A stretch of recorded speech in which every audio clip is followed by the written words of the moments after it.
Boa noite, meu amado irmão, minha amada irmã.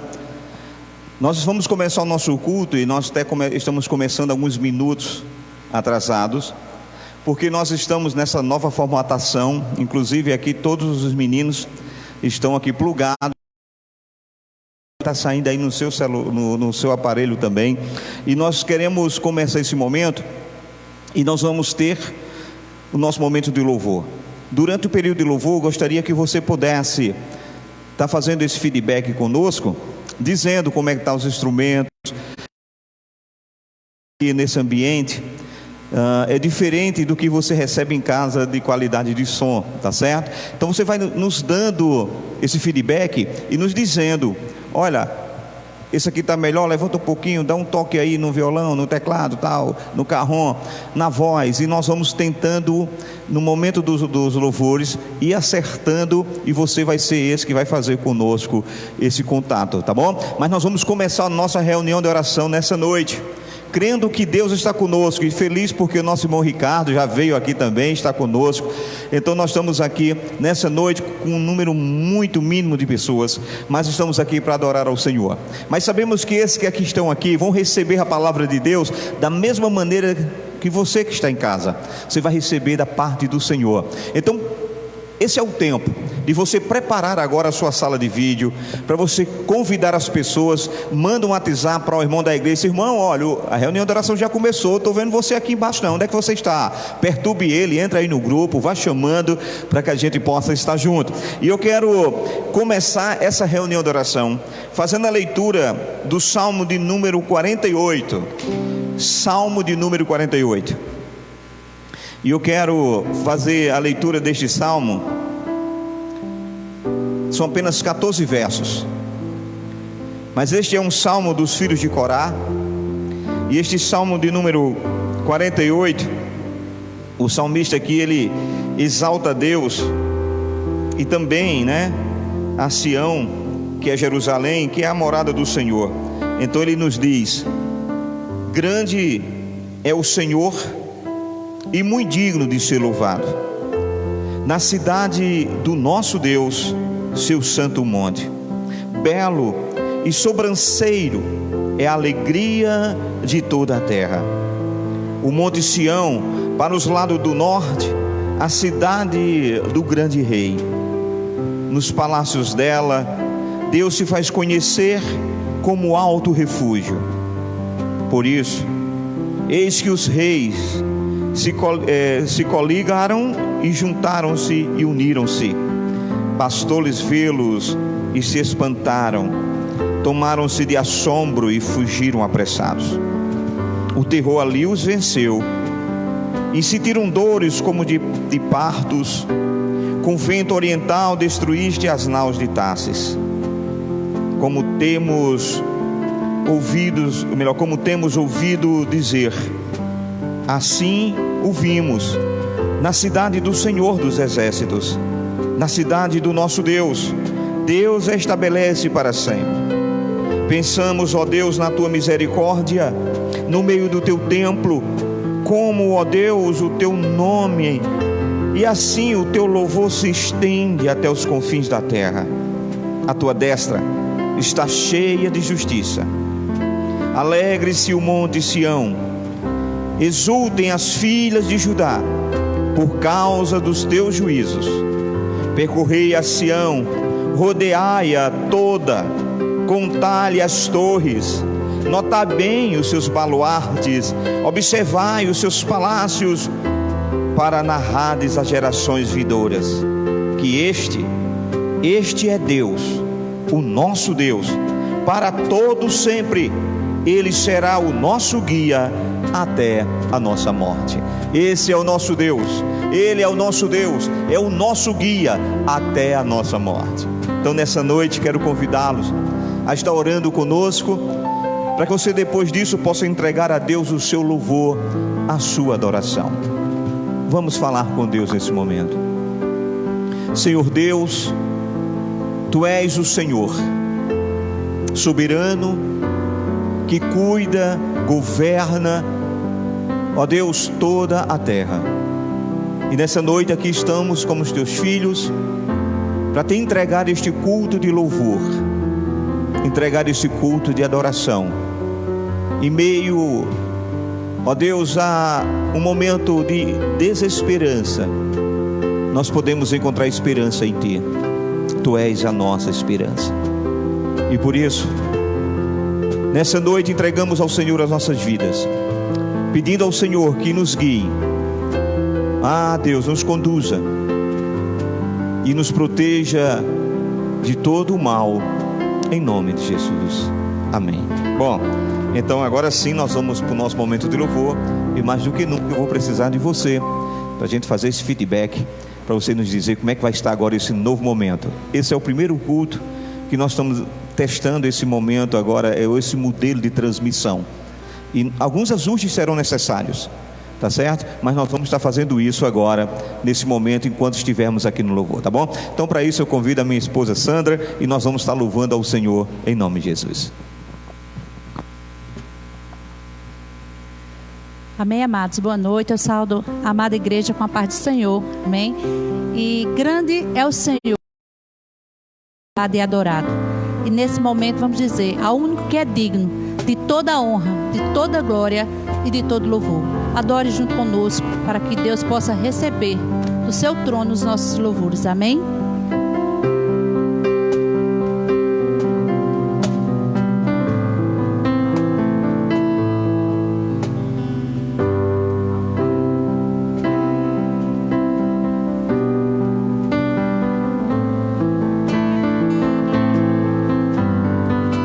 Adore ao Senhor nessa noite. Entre no trono da graça. Ao único que é digno de receber a honra e a glória, a força e o poder.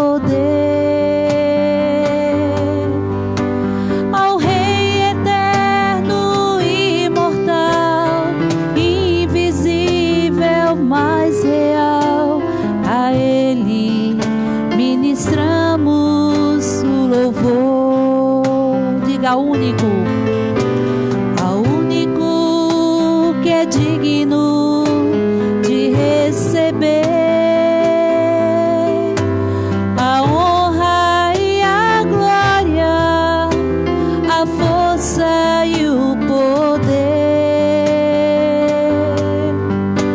ao Rei eterno e imortal, invisível, mais real, a Ele ministramos o louvor. Coroamos a Ti, ó Rei Jesus. Coroamos a Ti, ó Rei Jesus. Adoramos o Teu nome, nos rendemos aos Teus pés, consagramos todo o nosso ser a Ti, consagramos todo o nosso ser a Ti.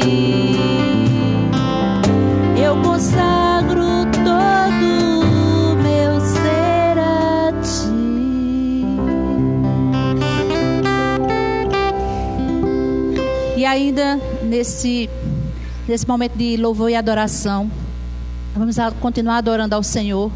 Que nesse momento você possa agradecer ao Senhor, mesmo vivendo, que a gente não possa viver através daquilo que nós estamos vendo, mas que nós possamos viver por fé.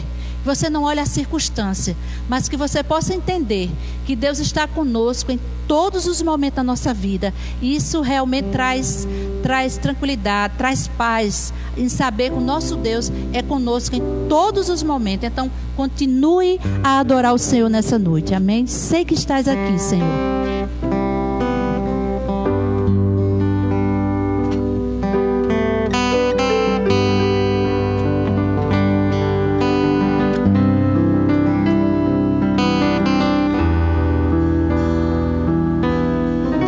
Ele é fiel em todos os momentos.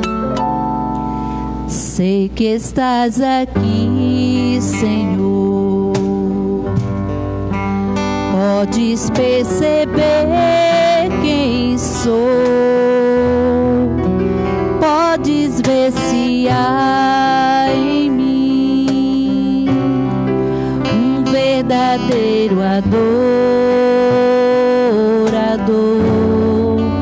A minha oferta eu ofereço a ti, Deus meu, para reconhecer que nada tenho, tudo é teu. Quero te adorar, ainda que a figueira não floresça. Quero me alegrar, mesmo se o dinheiro me faltar. A vitória vem, mesmo que pareça que é o fim. Pois tu és fiel, Senhor, fiel a mim. Tu és fiel, Senhor, eu sei que tu és fiel.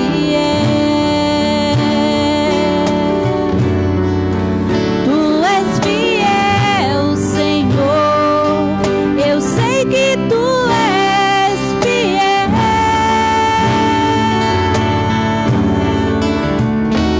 E ainda que eu não mereça, permaneces assim. Fiel, Senhor, meu Deus, fiel a mim.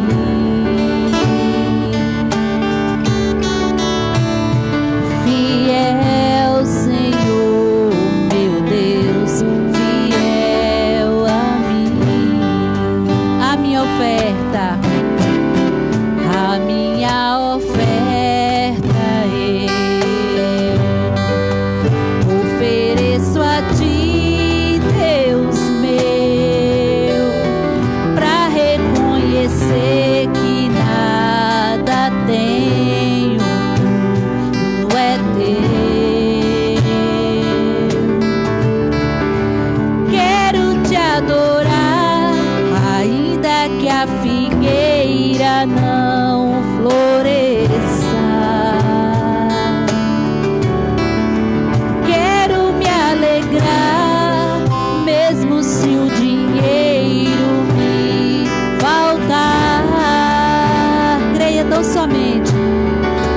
A vitória vem, mesmo que pareça que é o fim. Sabe por quê, irmãos? Pois tu és fiel.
Graça e paz, queridos.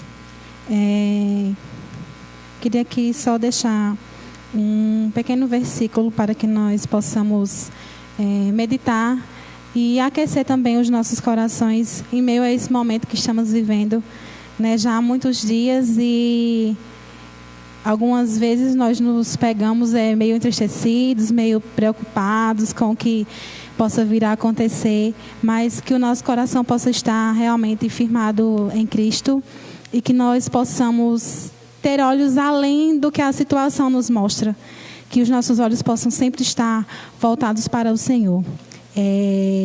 A leitura que eu vou fazer é apenas um versículo, está em 1 Tessalonicenses, capítulo 5, e o verso 11, que ele fala: consolai-vos, pois, uns aos outros, e edificai-vos reciprocamente, como também estáis fazendo. Então, que nós, em meio a isso tudo, eu tenho certeza que você também tem alguém, algum irmão, com quem você pode conversar, com quem você pode trocar uma palavra, pode ser edificado, pode edificar, pode ser consolado e também pode consolar. Então, que nós possamos viver isso, que nós coloquemos em prática verdadeiramente o que 1 Tessalonicenses 5:11 nos fala, né, para que possamos estar sempre juntos, nos consolando, nos exortando e progredindo e prosseguindo para o alvo, que é o nosso Senhor Jesus Cristo. Então, que nessa noite você possa ser ricamente abençoado, como o Senhor já tem falado conosco nos louvores, e que Ele continue falando conosco. Então, que possamos adorar o Seu nome. Amém.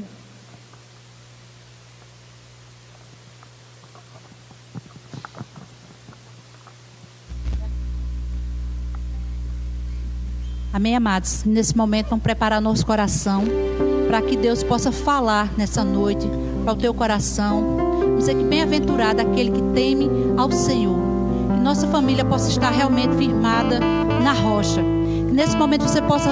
Eu já sei que você já está reunido com sua família, mas traga a sua família, todos os seus filhos, para que verdadeiramente você possa estar na presença do Senhor e que esse louvor possa ser uma preparação daquilo que o Senhor vai falar ao teu coração nesta noite.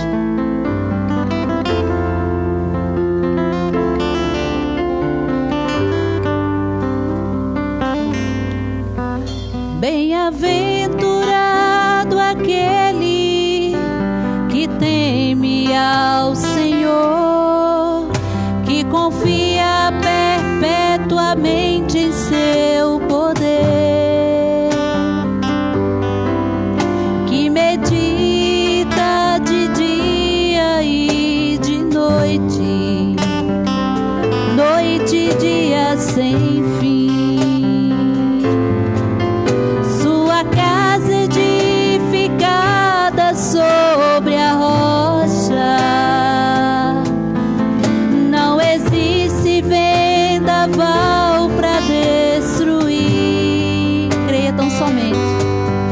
E a família que habita dentro dela, no Senhor espera. Espera no Senhor sem desistir, na certeza que Ele não falha, não. Tudo Ele já preparou. O seu amor nunca mudou. Espera no Senhor sem desistir. Seu amor nunca mudou.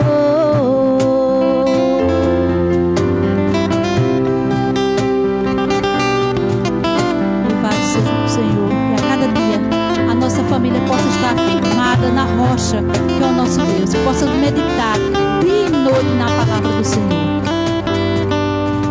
Bem-aventurado aquele que teme ao Senhor, que confia perpetuamente em seu poder,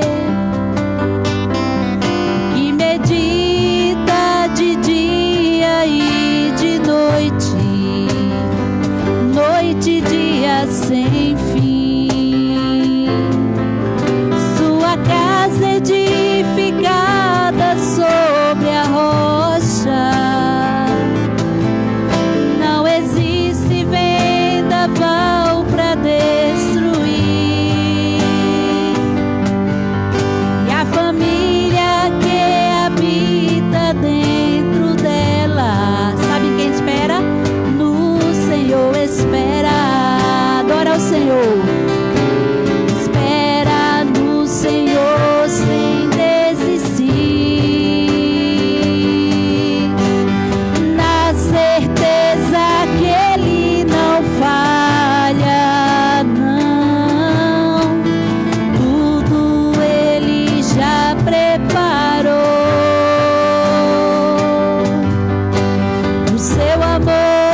abençoe nessa noite. Amém, igreja?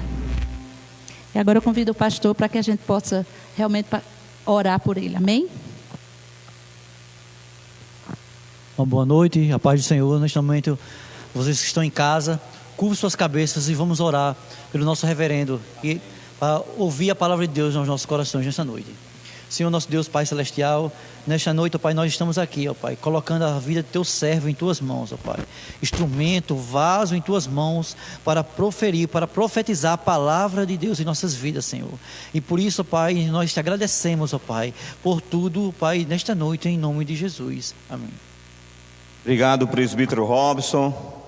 Obrigado, Elândio Trajano, Samuel Galdino, nosso irmão que hoje está nos auxiliando na sonoplastia, né? Ele é o sonoplasta, mas também ele é o bombril, Arthur Nascimento, que está conosco. E registrando aqui o nosso agradecimento também à minha esposa, Larissa, também que aqui está, juntamente com Sandra, com o Eric. E feliz nessa noite, viu, Robson, de estar com o Ricardo, meu irmão Ricardo, que nessa noite está dando o prazer de estar conosco. Meu coração se alegra em poder revê-lo depois de tantos dias, né? Sei do seu amor por esta obra, por esta igreja, mas saiba que esse amor é recíproco. Nós amamos você também, viu, meu irmão? E por isso hoje eu disse, não vou ligar para Ricardo, porque eu quero estar com ele, né? Nem que seja esse momento. Irmãos, quando o Sandra cantava esse cântico, rapaz, me bateu um banzo, uma saudade.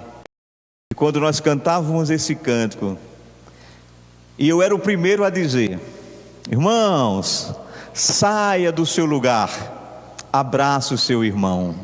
A gente fazia isso, né, presbítero? Hoje, o abraçar ficou apenas no desejo. Tudo isso tem um propósito. Eu creio que Deus está trabalhando de uma maneira sobrenatural, e esse trabalhar sobrenatural de Deus é para o bem da sua igreja. Tenho certeza que em poucos dias nós estaremos aqui e eu vou poder dizer, irmão, fique de pé, dê um abraço no seu irmão, e você vai fazer isso com muita alegria, porque você vai entender a importância de um abraço. Às vezes, algumas pessoas, claro, toda regra tem exceção, mas algumas pessoas dizem, ei, não gosto desse momento, eu não gosto de abraçar, né? A gente mandava levantar uns, bota a cabeça debaixo das pernas, no bom sentido da palavra, para não olhar para o outro. Mas eu vou dizer para você, irmãos, eu quero falar da minha experiência. Como é difícil deixar de abraçar, não é? Mas aqui estamos nós. E eu quero casa, como eu disse aqui, eu tenho a minha igreja aqui presente, mas eu tenho uma igreja maior que está aí por trás, né, dessa telinha, nos ouvindo. Eu disse isto em uma das mensagens que nós mandamos para o grupo, ou para as pessoas da nossa igreja. Nós estamos num momento de experimento. Tudo é experimento. E experimento não apenas no que diz respeito às questões tecnológicas, não é? De você fazer uma transmissão de um culto ao vivo, de você se acostumar a falar às vezes com uma pessoa que está aqui, e muitas das vezes falar apenas olhando para a câmera do seu celular e transmitir uma mensagem.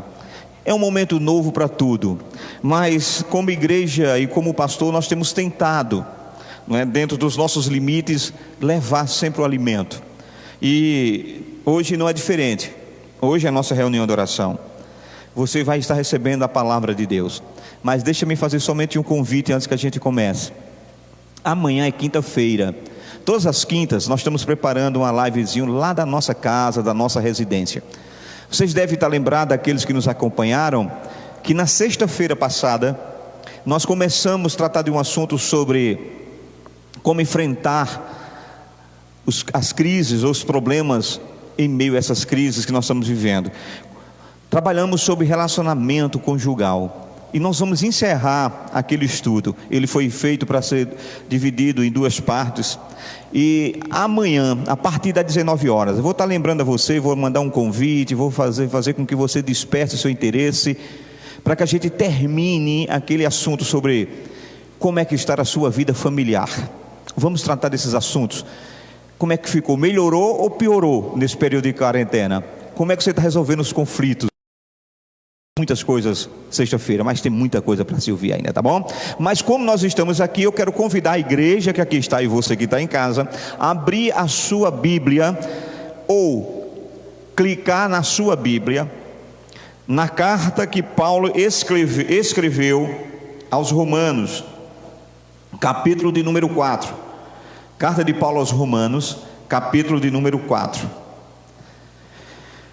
Bom, eu não sei, enquanto vocês estão abrindo aí, perguntar aqui a Arthur, os meninos que estavam mais aí vendo. Arthur, o pessoal está falando do som, deu tudo certo, está tudo tranquilo, está tudo bem aí, como é que está aí? Alguém está falando alguma coisa? Hein, Arthur? Ele está aqui no fone de ouvido, por isso que não viu. Alguns comentários aí, como é que está o som? Está tudo beleza? Está tudo ok? Bom, então, capítulo 4 de Romanos.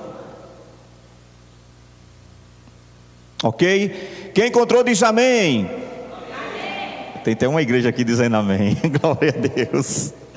A partir do verso 16 ao 18 apenas, tá bom? Veja o que o texto diz: porquanto procede da fé o ser herdeiro, para que seja segundo a graça, a fim de que a promessa seja firme a toda a descendência, não somente a que é da lei, mas também a que é da fé que teve Abraão, o qual é pai de todos nós, como está escrito: por pai de muitas nações te constituí, perante aquele no qual creu, a saber, Deus que vivifica os mortos e chama as coisas que não são como se fossem, ou como se já fossem, em algumas traduções. Verso 18, eu queria pedir a você que está em casa, aos irmãos que estão aqui, que todos nós pudéssemos fazer essa leitura do verso 18. Vamos lá? O qual em esperança creu contra a esperança, para que se tornasse pai de muitas nações, conforme lhe fora dito, assim será a sua descendência. Deus, este é o momento em que muitas pessoas encontram-se desesperançadas. Este é o momento em que a esperança já fugiu pela janela. Sabe, Deus, esse é o momento em que as pessoas estão se agarrando a tudo em busca de encontrar algo que possa lhe dar uma esperança em meio a tantas notícias que não são agradáveis aos nossos ouvidos. Mas nós cremos que a esperança, ela tem nome, é Cristo Jesus, a nossa única esperança. Então que nessa noite o Senhor preenche o nosso coração com a esperança, não uma esperança natural, mas uma esperança sobrenatural que crê além da esperança. Por isso eu te agradeço, em nome do Pai, do Filho e do Espírito Santo. Amém. Bom, a nossa mensagem nessa noite, eu já coloquei aí para alguns irmãos convite, a temática que nós vamos trabalhar é justamente essa: esperança em meio à desesperança. A esperança é algo que já foi falado, né, por poetas. Quem é poeta que não escreveu uma poesia falando sobre a esperança? A esperança é cantada em versos, em músicas. As pessoas de fato amam a palavra esperança, porque dizem que é uma palavra forte. Alguém já disse uma coisa interessante, dizem que a esperança é a última que morre. Bom, mas eu queria falar sobre esperança nessa noite, porque ter esperança, queridos, é algo muito importante. Aristóteles, filósofo grego, ele disse uma coisa interessante sobre esperança. Veja o que Aristóteles disse. Ele disse: a esperança é o sonho do homem acordado. A esperança é o sonho do homem acordado. E falando em Aristóteles, eu queria falar um pouquinho agora sobre a mitologia grega. É bem verdade que dentro da mitologia grega tem muitas histórias, muitos deuses, mas eu queria me prender a um mito que eu creio que todos nós conhecemos. Se você não conhece, eu quero falar para você, para que você tome conhecimento desse mito chamado o mito da caixa de Pandora. Quem já ouviu falar aqui? O mito da caixa de Pandora. Então, queridos, eu vou tentar sintetizar esse mito, porque esse é um mito grego, né? no qual a existência da mulher e também a existência de vários males do mundo são explicados na visão grega, né, dentro daquilo que é a visão grega dos mitos. E tudo acontece, queridos, porque Zeus quer se vingar de Prometeu. Porque Prometeu, ele deu capacidade aos homens de controlar o fogo. E isso deixou Zeus, o deus do Olimpo, furioso. Porque Prometeu deu aos homens, nós mortais, a capacidade de dominar o fogo. Então o que é que Zeus faz? Zeus quer se vingar. E Zeus cria, não é, uma mulher repleta de dotes, uma mulher muito bonita, né? E vai levar essa mulher para Prometeu, que era um projeto que ele tinha de vingar-se daquele deus, ou semideus, né? E o que acontece é que, quando Zeus entrega para Prometeu Pandora, ele vendo a beleza dela, mas também alerta dizendo, isso aqui tem o dedo de Zeus, ele está querendo se vingar de mim, ele rejeita Pandora, não quer. Mas Zeus não se dá por satisfeito, então Zeus diz, não, eu tenho que dar um jeito de ter a minha vingança. Então o que é que Zeus faz? Em vez de desistir, ele vai agora até Epimeteu, que era irmão, não é? E chega para Epimeteu agora e vai entregar. Já que Prometeu não quis, Epimeteu, ao ver a beleza de Pandora, meu amigo, não teve jeito não, ele recebeu Pandora, colocou essa mulher dentro de casa. Só que junto com Pandora, Zeus também entregou uma caixa.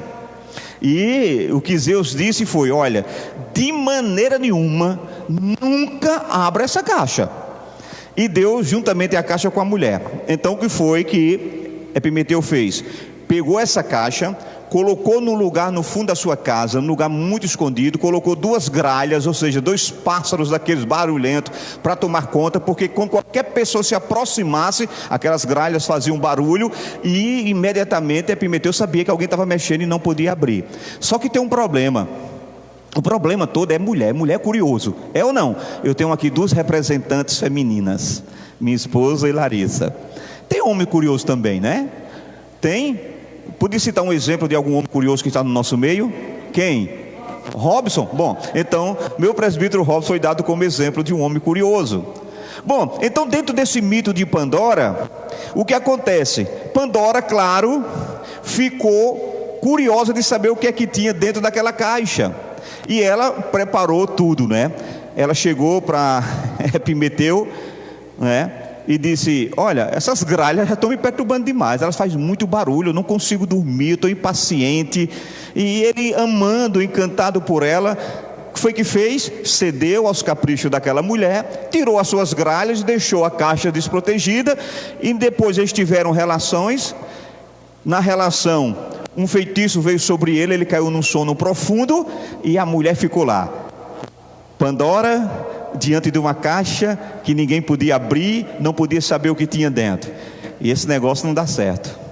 Uma mulher diante de uma curiosidade dessa, automaticamente Pandora abre a caixa.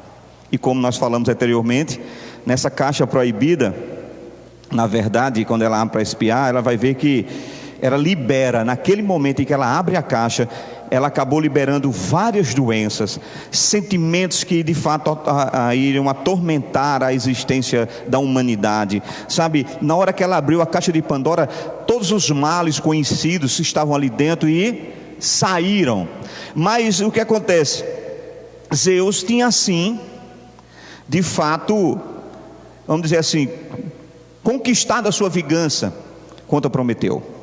A caixa abriu, e logo que a caixa abriu e Pandora viu o erro que tinha cometido, ela se apressou em tentar fechar a caixa. Ela conseguiu fechar a caixa, e quando ela conseguiu fechar a caixa, ela preservou dentro dessa caixa o único dom positivo que de fato foi depositado dentro daquela caixa, que foi a esperança. Então todos os males foram embora da caixa de Pandora, mas ela conseguiu sustentar a esperança.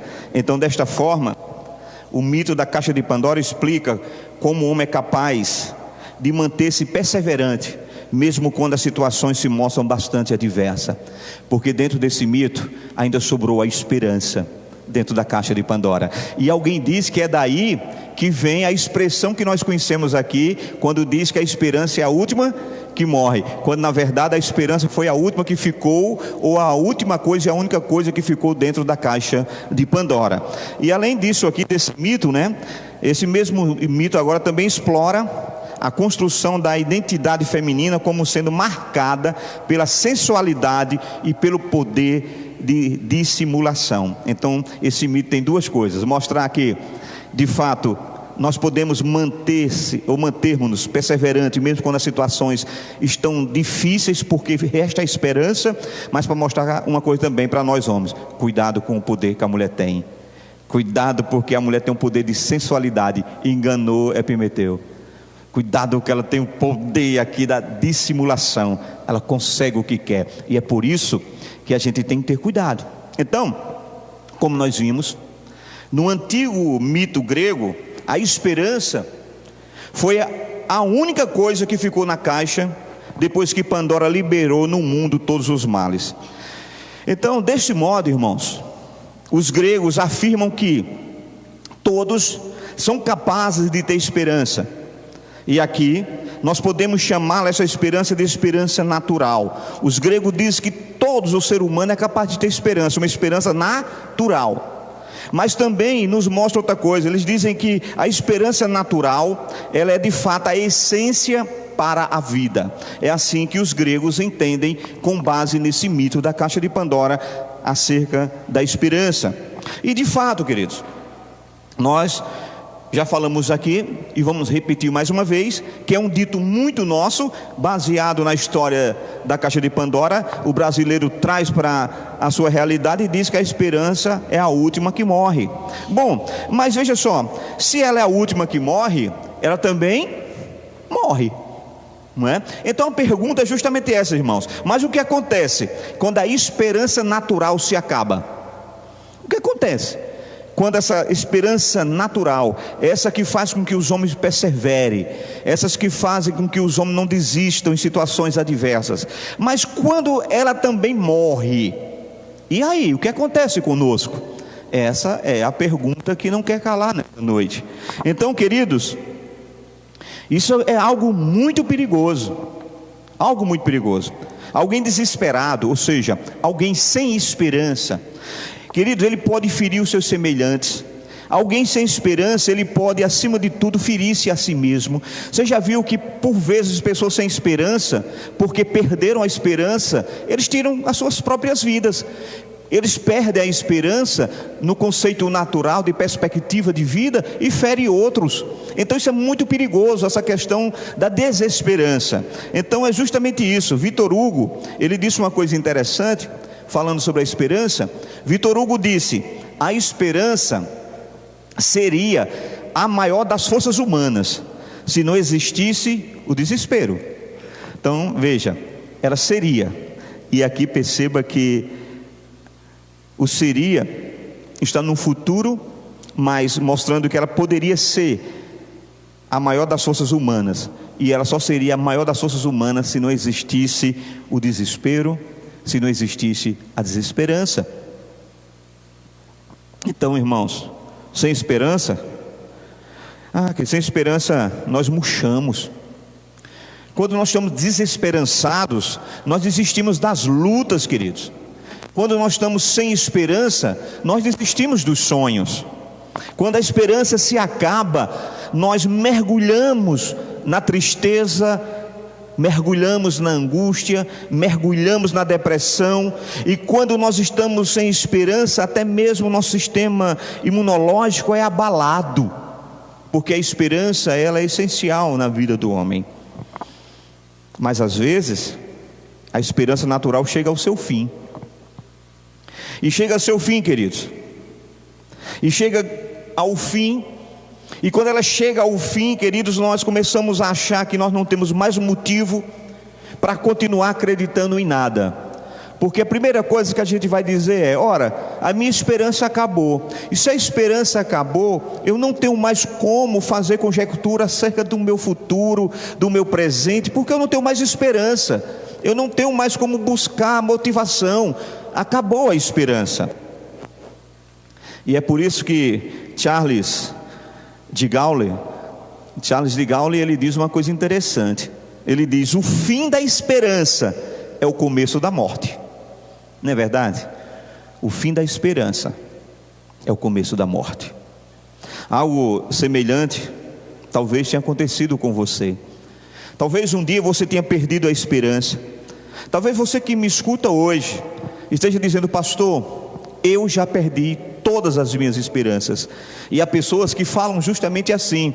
Ela não diz apenas perdeu a esperança, ela diz que perdeu todas as esperanças. Isso nos dando uma conjectura de que os próximos anos, os futuros, tudo aquilo que ela tinha planejado, ela não tem mais como de fato se alegrar, porque ela não tem esperança, ela perdeu todas as esperanças. Então, talvez você que esteja me ouvindo nessa noite esteja dizendo isso: eu já perdi a esperança. Perdi a esperança de sairmos dessa crise. Perdi a esperança, sabe, do renovo no meu casamento. Perdi a esperança, pastor, de ter o meu filho de volta no nosso lar. Perdi a esperança, e você vai nomeando aquilo que você perdeu. Mas é justamente sobre isso que nessa noite nós queremos falar. Porque é justamente isso. Se você perdeu a esperança, meu irmão, se você perdeu a esperança, minha irmã, então será muito oportuno nessa noite nós voltarmos para a história de Abraão. Porque voltando para a história de Abraão, nós vamos encontrar uma pessoa que creu contra a esperança. E aqui nós vamos entender que mesmo quando a esperança natural morre, essa que é a última a morrer, mas que morre, mesmo quando, sabe, querido, essa esperança que nos sustenta, ela se esvai pelas nossas mãos, e nós não conseguimos controlar a nossa vida, mesmo assim ainda há uma esperança, que não é mais a esperança natural. Aí eu quero falar com você sobre essa nova esperança, essa esperança em meio à desesperança. Então vamos ver a vida de Abraão. Vamos aprender algumas coisas com Abraão. O que é que eu aprendo em primeiro lugar vendo o texto que nós lemos? O que é que eu aprendo? Lembre-se que nós estamos com Romanos capítulo 4. Mantenha aberto nos versos 16 a 18. A primeira coisa que eu aprendo, a primeira coisa que nós aprendemos é uma coisa lógica. Abraão creu contra a esperança. Queridos, Abraão é considerado o pai da fé. E no texto de Romanos capítulo 4, verso 16, o apóstolo Paulo, ele afirma que aqueles que creem, né, são na verdade, no sentido espiritual, filhos de Abraão. Então, Abraão é tido como o pai da fé.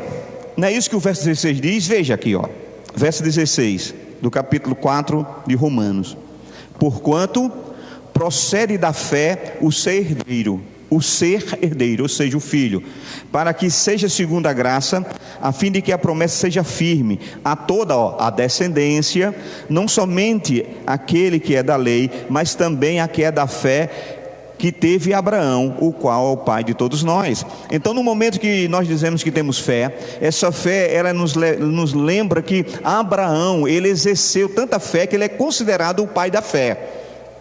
Então, no verso 18, Paulo também nos diz que Abraão, esse que é o pai da fé, ele em esperança creu contra a esperança. Que afirmação impressionante, né? Em esperança creu contra a esperança. Essa afirmação é impressionante, irmãos. Mas o que de fato, o que exatamente essa frase quer dizer? O que é que você entende quando você lê que Abraão em esperança creu contra a esperança? O que é que você entende? Bom, comentando essa passagem, João Calvino, ele disse uma coisa interessante. Calvino disse o seguinte: Paulo usa nesse verso o termo esperança duas vezes na mesma sentença, não é isso? Veja o que é que Paulo vai dizer: em esperança creu contra a esperança. Então nós temos nessas sentenças duas palavras esperança, ou seja, a palavra esperança aparece duas vezes nessa mesma sentença. Então o que é que Calvino vai explicar? Calvino vai dizer, no primeiro caso, ou seja, quando é citada a primeira palavra que diz que Abraão em esperança creu, nesse primeiro caso significa a esperança que pode ser originada da natureza e da razão carnal. Então ele está dizendo que a primeira esperança que aparece justamente nessa sentença é aquela esperança natural, a esperança que vem da razão, a esperança que é carnal, a esperança que é vista pelos olhos, a esperança que é concebida naquilo que nós enxergamos, que é concebida por meio da situação. Mas ele diz que no segundo momento refere-se à fé, que é o dom de Deus. Então perceba, quando Paulo diz que em esperança creu contra a esperança, ele está usando duas palavras aqui, nesse mesmo contexto. Uma que nos diz que a primeira é uma fé natural, que todos nós temos, mas tem uma fé que é uma fé, ou melhor, uma esperança que é ligada à fé. Então eu quero ver com você uma coisa interessante sobre esse verso. Quando a gente faz a leitura desse mesmo verso na Nova Versão Transformadora, esse texto fica bem mais evidente, a questão desse jogo de palavras que Paulo usa, porque ele diz assim, ó: mesmo quando não havia motivo para ter esperança. Perceba que aqui Paulo está falando da esperança visualizada, daquela que precisa se ver para crer. Ele diz: mesmo quando não havia motivo para esperança, Abraão a manteve. Ou seja, mesmo quando ele olhou e viu que não tem esperança, a sua fé fez com que ele mantivesse a certeza e a esperança, e é por isso que ele crê contra essa esperança. O que ele faz é não deixar que a esperança que ele está vendo, os olhos que ele está de fato captando essa esperança para a sua vida, seja suplantada pela fé. A fé vai dizer: existe esperança, quando as vistas vão dizer não existe esperança. Aparentemente, o que nós entendemos é justamente isso. Aqui aparece mesmo, né? Parece que existem então dois tipos de esperança: a esperança que nós vamos chamar a partir de agora de natural, e a esperança que nós vamos chamar de espiritual. Aparentemente nós devemos entender que esperando contra a esperança significa que a fé que Abraão possuía era exercida na confiante esperança engendrada pela promessa de Deus. O que fez Abraão crer além da visão? O que fez Abraão crer além da esperança? As promessas de Deus. Então, quando nós vamos para o verso 18 na parte B, você vai entender justamente isso. Veja o que é que diz a parte B do verso 18: que se tornasse pai de muitas nações, conforme o que lhe fora dito, assim será a tua descendência. Então, os irmãos estão entendendo que o que fez Abraão crer contra a esperança era a promessa de Deus? Isso é que é de fato o que marca esse verso. Porque naturalmente, irmão, Abraão não tinha motivos para ter esperança. Naturalmente ele não tinha motivo para ter esperança. Ele e Sara, a sua esposa, não poderiam ter filho, né? Que de fato eles já estavam em idade avançada, a sua esposa era estéril. Então naturalmente ele não podia esperar, não tinha esperança nenhuma. Mas espiritualmente Abraão contava com uma promessa do Senhor, e por isso ele escolheu continuar acreditando na promessa. É por isso que Calvino fala sobre isso. Não, essa primeira esperança era uma esperança natural. Eles olhavam para si, viam-se velhos, a mulher estéril, mas havia uma promessa: vocês vão ser pai de muitas nações. Abraão creu contra aquilo que de fato ele olhava para si e não acreditava mais. A esperança natural dele era morta, porque naturalmente ninguém poderia ter filho na idade que ele tinha, ainda mais com a mulher estéril. Mas ele prefere agora crer. Por quê? Porque ele crê na promessa, e a promessa era: você vai ser pai de muitas nações. Isso aqui é bom para nós, irmãos, porque é o seguinte: quando nós pensarmos em perdermos a esperança, quando a gente pensar que não tem mais jeito, que acabou a esperança, nós precisamos fazer com Abraão: voltar e ver as promessas de Deus, porque são as promessas de Deus que nos faz crer contra a esperança. É as promessas de Deus que nos leva a acreditar além das perspectivas vistas. Sabe, mesmo que tudo esteja perdido, parece que não tem jeito, não há esperança. Sim, mas se há uma promessa de Deus, ela vai suplantar essa desesperança, e aí vai raiar a esperança, porque é a palavra de Deus. Então, queridos, nós entendemos justamente nisso aqui. Existem algumas diferenças entre a esperança natural e a esperança espiritual. E quais são elas? Por exemplo, a esperança natural baseia-se nas circunstâncias. A esperança espiritual não, ela baseia-se na palavra e na promessa de Deus. A esperança natural, ela é horizontal. A esperança espiritual, ela é vertical. Eu não vivo porque eu vejo, eu vivo porque eu sei que Deus tem promessas, e eu creio nas promessas. Então, a esperança natural, ela é boa. A esperança natural não é ruim, ela é boa, mas a esperança espiritual é melhor ainda.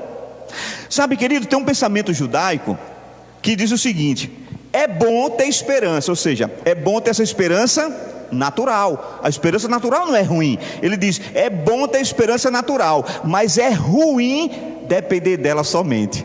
Veja que pensamento interessante. Os judeus diziam isso: é bom ter esperança, mas é ruim depender dela somente, porque ele está falando da esperança natural. Sabe por que é ruim depender somente da esperança natural? Porque ela se acaba um dia. Ela pode ser a última que morre, mas morre. E quando ela morrer, aonde você vai se agarrar? Quando você perder as esperanças, você tem que se agarrar nas promessas de Deus, porque é ela que faz com que você vença, porque ela é a esperança sobrenatural, é a esperança espiritual. Então, esperança espiritual vai além da esperança natural, e por vezes vai contra ela. Por vezes a esperança espiritual vai de encontro à esperança natural. Então, nós precisamos entender uma coisa, irmãos. Olha, destituído de qualquer base para esperar, não tinha nenhuma base de esperança natural, Abraão esperou. Abraão esperou. Sabe, a pergunta que não cala para nós nessa noite é: e você? Você de fato, nós aqui, será que estamos dispostos a fazer o mesmo que Abraão fez? Ou seja, esperar quando tudo parece não estar dando certo, quando todas as bases da esperança natural se acabaram. Você está sujeito a esperar no Senhor, ou você está querendo acompanhar a desesperança que a esperança natural está te mostrando? Nós somos tentados todos os dias a isso, irmãos. Todas as vezes nós somos tentados a isso, porque nós abrimos mão com muita facilidade das coisas de Deus.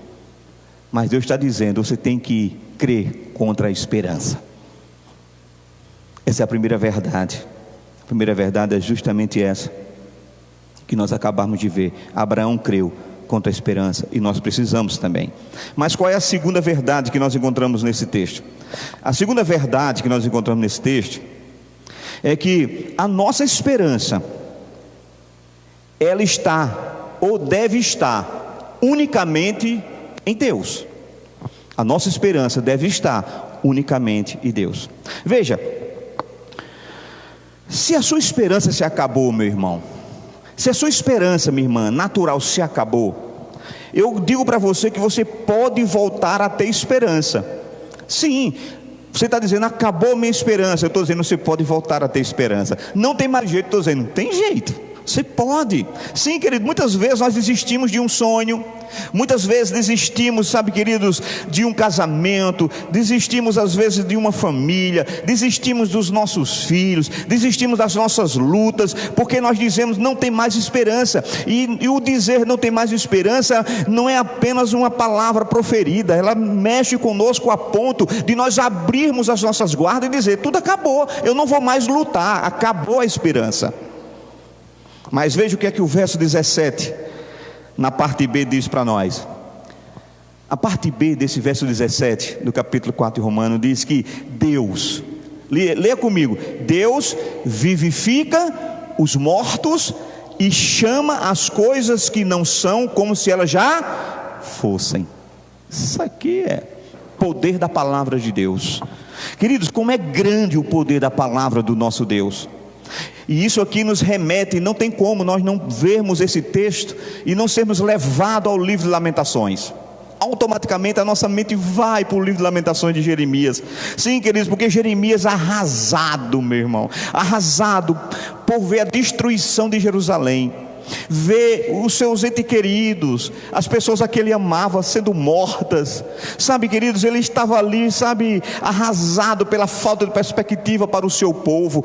Irmãos, ele estava vivendo, sabe, aquele momento crítico, e ele olha para aquilo, e a sua esperança natural se acaba, ela vai se esvaindo. Ele olha para tudo aquilo, e de repente, ele muda o foco, ele deixa que a sua esperança, que de fato é natural, seja agora dominada pela esperança sobrenatural, que é a fé. E ele olha e diz: eu quero trazer à memória aquilo que me dá esperança. Sabe o que é que Jeremias estava dizendo?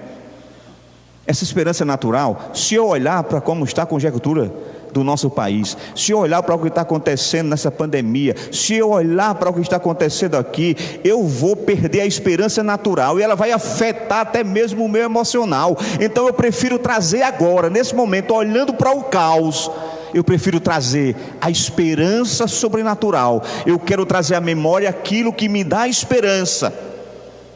E aqui, queridos, é o que nós vemos acontecer na vida do servo do Senhor. Porque de fato, o que é que Jeremias trazia à sua mente? Qual era o pensamento que ele trazia? Qual era o pensamento que ele trazia à sua mente, que de fato lhe fazia ter esperança? Lembra que nós falamos que para ter esperança era preciso a gente lembrar de quê? Das promessas de Deus. A regra não muda. Sabe o que é que ele trazia à sua memória, para que ele pudesse dizer assim: eu quero trazer à memória aquilo que me dá esperança? Ele trouxe o poder de Deus, ele trouxe a bondade de Deus, e trazendo isso para a sua memória, ele disse: não, a esperança natural se acabou, mas o poder de Deus continua. Deus continua o mesmo. Ele pode fazer, como diz o texto que nós lemos aqui, ele pode vivificar os mortos, ele pode chamar as coisas que não são como se elas já fossem. Deus continua o mesmo. Porque veja se não é isso. Lamentações capítulo 3, eu vou ler para você, a partir do verso 22, diz o seguinte: a bondade do Senhor, ou a benignidade do Senhor, jamais acaba, as suas misericórdias não têm fim, renovam-se cada manhã, e grande é a sua fidelidade. A minha porção é o Senhor, diz a minha alma, portanto esperarei nele. Bom é o Senhor para os que esperam por ele, para a alma que o busca. Veja o que é que diz o verso agora: bom é ter esperança, bom é ter esperança e aguardar em silêncio a salvação do Senhor. Bom é ter esperança. Jeremias olhou para as suas circunstâncias, sabe, queridos, e olhando para as suas circunstâncias, ele perdeu toda a sua esperança natural, só via morte, derrota, destruição, sabe, mas aquilo que Calvino havia falado, queridos, sabe, ele olhou com aquela fé que Calvino definiu como sendo uma fé que era da natureza e da razão carnal, que tinha origem apenas na razão do homem. Mas, queridos, quando ele olhou para Deus, quando ele abraçou a esperança espiritual, aquela que Calvino diz que ela está ligada à fé, que é dom de Deus, quando ele olhou para aquela visão com a fé, queridos, ele mudou a situação, ele creu, mesmo diante do caos. E nós que conhecemos a história sabemos, Jeremias ainda estava vivo quando viu Jerusalém ser reconstruída, quando ele viu os seus muros levantando, quando ele viu o seu povo sarado. Sabe por quê? Porque ele creu também contra a esperança. Então, irmão, nós podemos dizer que o sinônimo de esperança espiritual é fé, e fé é a confiança no caráter de Deus. Fé é confiança no caráter de Deus. Sabe, queridos, dizer que a fé salvadora é uma transferência de confiança, é ver com a consciência, sabe, onde a sua fé está, sabe, é de fato a gente remover as suas esperanças naturais. É como se nós tirássemos as nossas esperança natural e passássemos agora a exercer a confiança e depositar todas essas coisas, sabe, em Deus como Salvador particular das nossas vidas. É tirar tudo aquilo que eu coloquei na esperança natural, tirar das mãos da esperança natural e colocar nas mãos de Deus, que Ele sim, esse tem poder para fazer as coisas acontecerem, irmãos. Então, nós vemos, por exemplo, que quando a gente deposita a nossa fé nas mãos do Senhor, nós vamos nos lembrar aqui que no Jardim do Éden, por exemplo, o diabo conseguiu fazer com que Adão e Eva desconfiassem da bondade do Salvador. Lembra? O diabo fez com que Adão questionasse a bondade do Senhor. Depois que ele venceu lá no Jardim do Éden a Adão e a Eva, o Satanás quis usar a mesma estratégia com Jesus, fazer com que Jesus duvidasse do caráter e das promessas de Deus. Lembra lá no deserto? Se tu é filho de Deus, faz com que essas pedras se transformem em pães. Ora, se você é filho de Deus, pule desse pináculo, não é? Então ele tentou novamente a mesma estratégia. Só que aquele que confia nas promessas de Deus, só que aquele, querido, que confia no caráter de Deus, faz como Cristo fez. Quais foram as palavras? Arreda-te, Satanás, arreda-te, sai, vai-te embora, Satanás. Então, queridos, o segundo ponto que a gente precisa entender é que a nossa esperança deve estar unicamente em Deus. E qual é a última das verdades que nós vemos aqui? A última das verdades que eu vejo nesse texto, a terceira verdade, é que eu e você, nós, irmãos, nós que aqui estamos, eu e você, nós que estamos aqui agora, você que está aí do outro lado, nós somos desafiados a crer. Desafiados a crer. Sabe, queridos, será que você em algum momento perdeu a sua esperança? Você já chegou alguma vez a ficar desesperançado? Eu não sei se você já teve, digamos, ideia do que é uma pessoa sem esperança.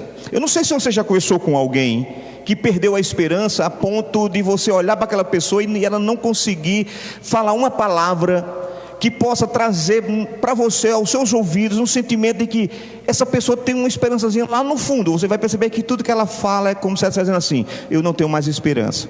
Então, quem sabe você também perdeu a sua esperança. Se isso acontece com você ou com alguém que você conhece, só tem uma receita. Nós temos que fazer como Abraão, temos que fazer como Jeremias, temos que fazer até mesmo como o próprio Jesus Cristo: crer contra a esperança. Precisamos crer, queridos, nós precisamos desafiados a crer. Querido, você pode colocar os seus olhos em Deus, você pode confiar em Deus, porque de fato Ele é bondoso, Ele é gracioso, Ele é poderoso. Nós podemos colocar a nossa fé no Senhor, porque sabemos que quando colocamos a nossa fé no Senhor, não seremos decepcionados, porque a esperança sobrenatural, que é a fé, essa não morre, assim como morre a esperança natural. Então, queridos, eu tenho que crer sempre e avançar nessa fé. Há um outro filósofo que é bastante conhecido, né, o filósofo Voltaire. Voltaire disse o seguinte: a filosofia é procurar num quarto escuro um gato preto que não está lá. Já deve ter ouvido essa frase.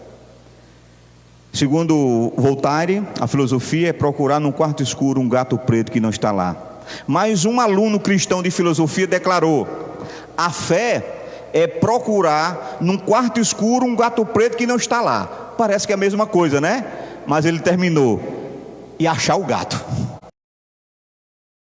A fé, olha que coisa, é procurar num quarto escuro um gato preto que não está lá e achar o gato. Porque a fé não é por vistas. Então, irmãos, esta é a diferença. Essa é a diferença. Jesus Cristo veio para possibilitar a nossa esperança. 1 Pedro capítulo 1 verso 3. 1 Pedro capítulo 1 verso 3 vai mostrar que Cristo veio para possibilitar a nossa esperança. Por isso que a gente pode achar um gato preto dentro de um quarto escuro que não estava lá. Isso é fé. Ele diz: bendito seja o Deus e Pai de nosso Senhor Jesus Cristo, que segundo a sua grande misericórdia, veja o que é que diz o texto, nos regenerou para uma viva esperança. Nós somos regenerados para uma viva esperança. Nós somos regenerados para uma esperança viva, que não morre. Não é a esperança natural que é a última que morre. Nós somos de fato vivificados, regenerados para uma viva esperança que jamais se acaba. E essa esperança é Cristo. Ele veio para possibilitar a nossa esperança. E ele diz, nos regenerou para uma viva esperança pela ressurreição de Jesus Cristo dentre os mortos. Ou seja, irmãos, a ressurreição de Cristo é a nossa esperança. É porque Cristo rompeu com os grilhões da morte. Irmãos, é porque Cristo venceu a morte. É porque Cristo deixou aquele sepulcro vazio, que no meio do caos eu posso ter perdido a minha esperança natural, mas a minha fé vai dizer, o meu Redentor vive, e por fim ele vai se levantar em meu favor. Não podemos perder a fé, nunca.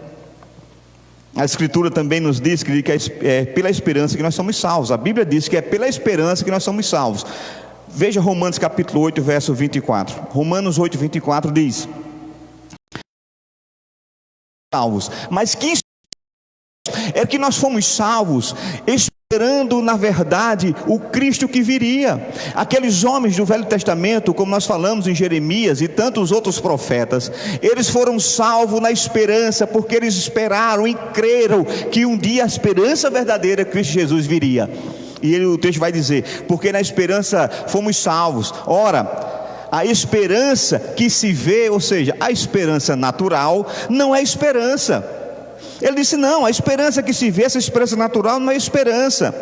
Ele vai dizer, esperança de fato espiritual é aquela que a gente não vê e espera. Porque ele vai dizer, pois o que alguém vê, como esperar? Ele está dizendo, a esperança natural não é esperança. A esperança é aquela que a gente não vê, aquela que a gente olha e não encontra saída, mas sabe que Deus está no controle de todas as coisas. Por isso, irmãos, nós precisamos aceitar o desafio e crer, queridos. Nós temos que buscar a fé. Alguém já disse que a fé é assim. Uma pessoa disse, dê um exemplo de fé. A gente já viu vários exemplos de fé, né? Mas aí alguém disse que a fé é assim. A fé é, na verdade, conforme esse exemplo, a fé, primeiro você coloca o pé. Depois Deus coloca o piso. Essa é a fé. A fé é essa fé que você primeiro coloca o pé, depois Deus coloca o chão. Eu não preciso ver o chão para colocar o meu pé primeiro. Então essa é a fé. A fé que é sobrenatural. E é por isso que nós temos que entender o que diz o escritor de Hebreus no capítulo 11, verso 1. Fé é o firme fundamento das coisas que se esperam. Firme fundamento das coisas que se esperam. E é a prova das coisas que não se veem. Irmão, se nós vivermos apenas baseado na esperança natural, naquilo que esse mundo nos mostra, nós vamos entrar em declínio espiritual. Porque o que é que o mundo hoje nos mostra? O que é que a nação brasileira hoje está vivendo? Quais são as perspectivas que nós temos para o amanhã? Então, se eu depositar a minha esperança na fé natural, eu vou ser sepultado com ela, porque ela é a última a morrer, mas ela morre. E é por isso que nós temos que mudar o foco. A fé tem que estar em Cristo Jesus. A esperança é Ele. A esperança é Ele, a fé sobrenatural que faz com que de fato nós possamos enxergar as coisas que nós não estamos vendo, mas pela fé fazer com que aquilo que é intocável possa ser tocado, sabe? Porque a fé me faz ver o que é invisível. Ela me faz, sabe, de fato ouvir o que é inaudível. Isso é fé, é certeza. Isso é crer contra a esperança, meu irmão. Isso é exercitar a esperança espiritual. Sim, irmãos, isso é ter fé como Abraão. E sabe, queridos, e assim como ele venceu pela fé, nós também podemos vencer, irmãos. Não há diferença entre Abraão e nós. Nós herdamos, diz o texto, porque ele é o pai daqueles que creem. Mas nós cremos também. Nós temos que exercitar a nossa fé. Interessante que John Murray, ele comentando o livro de Romanos, o comentário de Romanos dele, né? Quando ele chega nesse capítulo, ele diz uma coisa interessante. Porque você não viu muita gente dizer assim, eu creio em Deus, né? Eu creio em Deus. Se você sair por aqui perguntando às pessoas, por mais desesperançada que elas tenham, na que ele for falar assim, não, mas eu creio em Deus. Sim, mas que crer é esse? E John Murray vai dizer o seguinte: crer em Deus, Veja que coisa interessante. Não é pensar em Deus apenas. Crer em Deus não é pensar em Deus apenas, mas confiar em sua palavra. De fato, é tomar Deus por sua palavra, mesmo quando não existe mais nada em que se possa apoiar. Quando os sentimentos, quando a opinião popular e até mesmo o senso comum parecem contradizer a promessa dele, é você olhar o que Deus disse, ou seja, olhar as suas promessas e deixar que isso defina a realidade para você. Pronto. Então a nossa realidade o que é? As promessas de Deus. E eu concluo aqui, irmãos, dizendo justamente isso aqui. Quais são as suas lutas? Eu quero concluir perguntando para você: quais são as suas dores hoje? O que lhe tem feito chorar? Sabe, o que é que fez você chorar? Interessante que um pensamento de um escritor anônimo que diz o seguinte: em todas as lágrimas, perceba, em todas as lágrimas há uma esperança. Com isso, nós podemos trazer à memória o que diz a palavra do Senhor. A noite pode ser de choro, a noite pode ser de desesperança, a noite pode ser de negritude, a noite pode ser de questionamento, a noite pode ser de lutas, mas em todas as lágrimas há uma esperança. A esperança é Cristo, porque o amanhecer é um novo dia, é um raiar de um novo tempo, e as coisas podem mudar, porque Deus tem poder para fazer do nada tudo. Com o poder da sua voz, Ele muda estações e tempo. Então, queridos, é somente em Deus que nós podemos depositar a nossa esperança. A nossa esperança tem que ser depositada irrestrita nele. A Ele nós podemos confiar tudo. A Ele nós podemos confiar nossas causas. A Deus nós podemos confiar os nossos sonhos. A Ele nós podemos confiar a nossa casa, a nossa família. A Ele podemos confiar os nossos bens. A Ele podemos confiar a nossa própria vida. Somente a Ele. E nesse exato momento, Deus está aguardando justamente isso. Ele espera que você abrace a esperança espiritual. Ele espera que nós abracemos a esperança natural e exercitemos a fé. Essa esperança, queridos, espiritual, ela vai nos levar à conquista, porque ela é sinônimo de fé. Ele deseja, queridos, na verdade, que você confie no seu caráter. Deus deseja que você confie nas suas promessas, e Ele quer ver você avançando de acordo com essa confiança. Então, quando tudo parecer difícil, tudo parecer acabado, lembre-se das promessas de Deus. Elas vão fazer com que você avance, e você vá avançando. E a Bíblia diz que é de fé em fé, de esperança em esperança, que você vai conquistando aquilo que Deus tem para você. Então, meu irmão, eu concluo dizendo que esta é a hora, viu? Para todos nós, irmãos, nós que estamos aqui, você que está aí do outro lado, esta é a hora de crer contra a esperança. Sim, irmãos, essa é a hora de confinamento, essa é a hora de afastamento ou isolamento social ou distanciamento social, não importa o nome que dê. Esta é a hora de nós exercitarmos a fé, exercitarmos a esperança espiritual. Essa é a hora, queridos, em que nós temos que prosseguir, mesmo vendo o caos, acreditando que o nosso Redentor vive. Sabe, o meu desejo nessa noite é que Deus abençoe a sua vida, que Deus derrame graça, e que você que já perdeu a esperança natural, a esperança espiritual, você que já perdeu a esperança natural, não esqueça, ela pode morrer, ela é a última que morre. Já morreu na sua vida? É hora de você se agarre-se à única que não morre, Cristo Jesus, a esperança, a fé espiritual. Vamos orar ao nosso Deus. Irmãos, eu não sei qual o pedido de oração que você tem aí. Eu não sei se alguém mandou algum pedido de oração aí na rede. Não, né, Eric? Não, né? Mas Sandra pode me lembrar de alguns pedidos que nós temos no grupo. Sim, a nossa irmã Socorro, né, que a gente chama de Socorro de Gilvan, perdeu um ente querido na sua família, né? Sim, a nossa irmã Eclésia pediu oração pela sua filha e pelo seu genro. Vai dizendo mais, Sandra.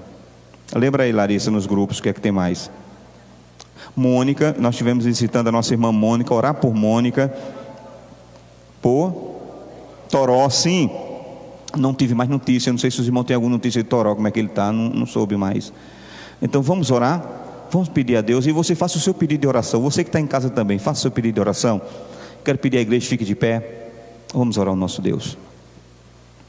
Deus, eu quero entregar em tuas mãos a vida de todos aqueles que até agora estiveram conosco, dos meus irmãos que aqui estão. Deus, nós somos desafiados nessa noite a crer contra a esperança. Fomos desafiados a entender que mesmo que a esperança natural morra, existe uma que jamais morre, porque é eterna. A esperança sobrenatural é Cristo Jesus. Então, Pai, eu entrego em tuas mãos a vida da nossa igreja, a vida dos nossos irmãos que estão em casa, daqueles que estiveram conectados, e pedir a tua bênção sobre a cidade de Queimadas, sobre o nosso estado, sobre a nossa nação. Deus, entregar em tuas mãos os pedidos que aqui foram feitos, entregar a família da nossa irmã Socorro, que nesse momento chora a morte de um ente querido. Somente o teu Espírito Santo pode consolar. Então te peço que o Senhor encontre agora o coração de Socorro, de toda a sua família, e lhe traga o conforto e a certeza da vida eterna. Então, Deus, consola aquela família. Quero te pedir em favor de Mônica. Tu sabes a necessidade da tua filha, e ó Deus, como nós falamos aqui, por vezes ela declarou não ter mais esperança. Eu até creio que a esperança natural dela realmente já acabou, mas ela pode contar sempre com a esperança sobrenatural. Então, Deus, que ela se abrace contigo, que ela veja que o caos que está às suas vistas não é maior do que a bênção do Deus que está na vida dela. E por isso eu entrego o Mônica em tuas mãos, entrego sua família, seus filhos, esposo, e peço a tua bênção sobre a vida dela. Limpa a mente e o coração dela de toda arma forjada no inferno, de todo pensamento contrário da tua palavra. Quero pedir ao Senhor que o Senhor visite também o nosso irmão Toró, que ainda está se recuperando desse acidente, que o Senhor supra as suas necessidades, que o Senhor guarde o seu coração, da sua casa, da sua família, sustente o Senhor com a tua bondade e com a tua misericórdia. Pai, quero pedir ao Senhor que o Senhor continue cuidando de nós, que o Senhor guarde esta igreja, os membros desta igreja deste mal, e o Senhor visite agora, meu Deus, aqueles que estão nas UTIs, aqueles que estão em quarentena, aqueles que foram infectados por esse vírus. Pedir ao Senhor que guarde debaixo das tuas asas todos aqueles que estão na frente de batalha, de combate desse coronavírus, os médicos, os profissionais da área de saúde, enfermeiros, os médicos de SAMU, aqueles que estão, ó Deus, limpando os pisos, aqueles que são escriturários dos hospitais, todos aqueles que estão, meu Deus, na área médica, assim como aqueles que são soldados, aqueles que são os militares, os policiais e tantos outros que estão agora mesmo sendo, ó Deus, de fato, instrumento de bênção, suprindo as nossas necessidades. Nessa noite nos leva para casa em paz, que a tua graça, que é melhor do que a vida, nos guarde, e que nunca percamos a esperança em Cristo Jesus. Recebam todos a bênção do Senhor. Que a graça salvífica do nosso Senhor e Salvador Jesus Cristo, o amor de Deus, o nosso único, eterno e soberano Pai, poder, comunhão e as consolações do Espírito Santo de Deus, repouse agora, meu irmão, sobre tua vida, sobre cada um de nós, sobre todo o povo de Deus espalhados nos quatro cantos do planeta Terra. E você que foi abençoado aqui, irmão, diga amém. Antes de terminar, olha, vamos fechar um compromisso. Amanhã, 19 horas, vamos trabalhar com sua família, vamos falar a respeito de como está a tua família, como estão os conflitos. A esperança é Cristo para solucionar os conflitos da tua família, tá bom? Cheiro no coração, Deus nos abençoe.